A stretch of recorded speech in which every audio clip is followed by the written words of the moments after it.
কি গো, এত মন দিয়ে কি ভাবছো? এই সিঙ্গারা হুম। খেতে খুব ভালো লাগে। কি দিয়ে জানো? আজকে সিঙ্গারা খাচ্ছি। শীতের মধ্যে এবারে সিঙ্গারাই খাওয়া হয়নি। এই সিঙ্গারা খেতে কি দিয়ে ভালো লাগে জানো? কি দিয়ে? পেঁয়াজ আর একটা চাটনি। আহা।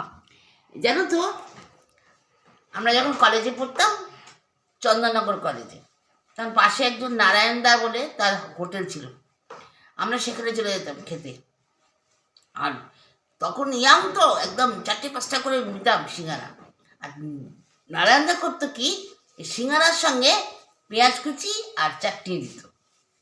আর সিঙ্গারা চাটনি আর পেঁয়াজ দিয়ে যদি কি ভালো লাগে, তোমরা একবার খেয়ে দেখো, ভীষণ ভালো লাগবে।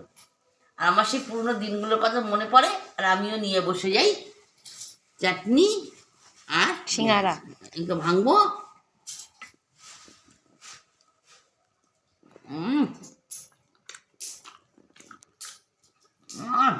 কেমন লাগছে?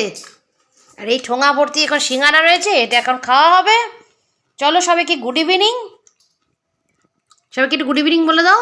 দাঁড়া, পুরনো সেই দিনের কথা ভাবছি ওরে ভাই। ঠিক আছে, সবাইকে টাটা।